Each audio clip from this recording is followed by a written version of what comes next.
जी अब हम देखते हैं स्टैंडर्ड डेविएशन या स्टैंडर्ड एरर जो रिग्रेशन का है वो हमने फाइंड आउट करना है और फार्मूले की मदद से कैसे किया जा सकता है।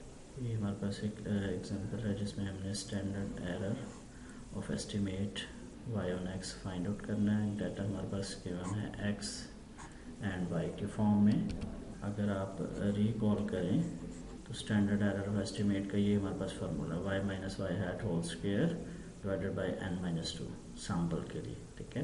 और इसी की एक अदर फॉर्म ये sum of Y square minus A sum of Y minus B sum of X Y n-2। ये फार्मूला भी यूज़ किया जा सकता है और हम ये फार्मूला भी यूज़ कर सकते हैं। अगर आप इस पे हम ऑलरेडी हम फाइंड आउट कर चुके हैं कि डाटा की मदद से स्टैंडर्ड एरर एस्टिमेट इसको यूज़ करके कैसे करना है। आज हम देख रहे हैं कि स्टैंडर्ड एरर ऑफ एस्टिमेट को इस फार्मूले से अगर हमने फाइंड आउट करना हो तो वो कैसे करें। ये दोनों सेम ही हैं।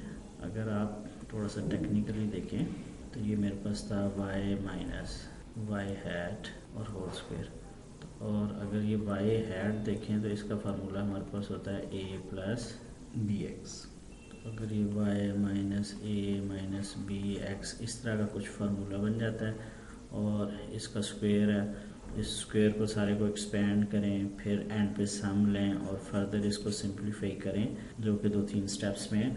उसके बाद ये वाली फॉर्म आ जाती है। तो ये जस्ट बताने का पर्पज़ ये है कि ये दोनों फार्मूले सेम है, इसी की एक्सपेंडेड फॉर्म।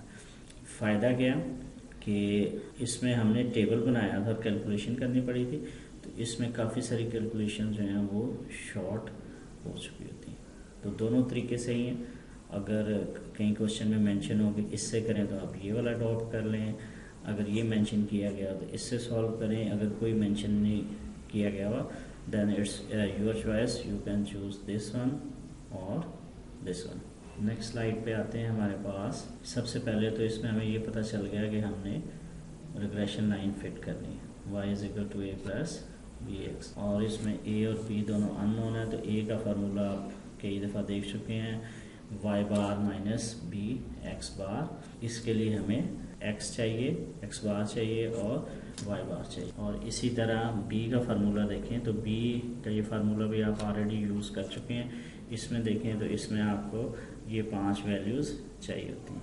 डाटा का n पता हो, sum of X Y, sum of X, sum of Y and sum of X Y square, ये पता होना चाहिए। और ये जितनी भी वैल्यूज़ हैं ये इजीली आप जो गिवन डाटा है उसमें से कैलकुलेट कर सकते हैं। ये आपके पास डाटा एक्स और वाई की फॉर्म में है और इसमें ये अगर आप कैलकुलेशन परफॉर्म करें और इनके एंड पे सम लें तो ये सिंप्लीफाई होकर आपके पास आ जाता है। ये ऑलरेडी आप कर चुके हैं, तो मैं जस्ट इस केस में रिकॉल ही इसको कर रहा हूँ। ये अब हम इसमें देखते हैं कि ये प्रीवियस टेबल की जो कैलकुलेशन है अगर उसको देखें तो उसमें हमने ये वाली जो चीज़ें ये फाइंड आउट कर ली। एंड हमारे पास 8 आ गया, sum of X find out कर लिया, sum of Y, sum of X square and sum of X Y, ये हमने फाइंड आउट कर लिया हुआ है। और वाई बार अगर आप निकालना चाहें तो सम ऑफ वाई और एन इसके सिंप्लीफाई करें तो आपके पास ये वैल्यू आ जाएगी। एक्स बार हमारे पास ये आ चुका है। अब सबसे पहले हम इसको b के फार्मूले में पुट करें और इसको सॉल्व करें तो आपके पास ये तमाम वैल्यूज़ आ जाएंगी। इनको कैलकुलेटर या एक्सेल में सिंप्लीफाई करें तो ये आपके पास आ गया 11.62, the value of b that is slope.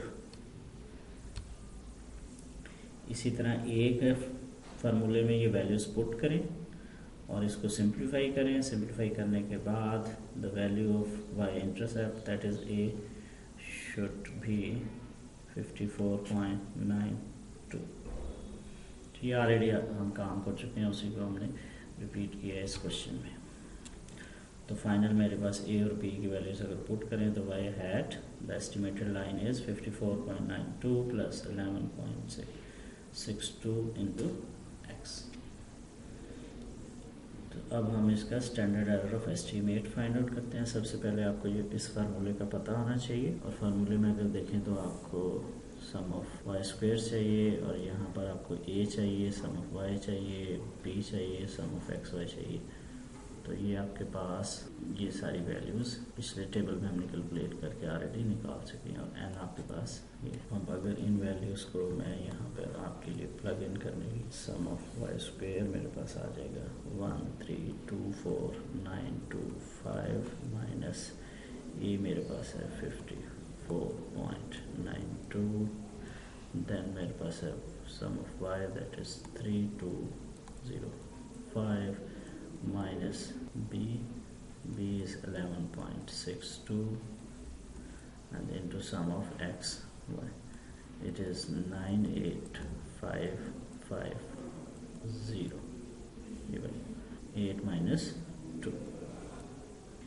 ये ऊपर वाले को अगर आप सिंप्लीफाई करें आपके पास ये आ जाना चाहिए 3755.4 और नीचे 6।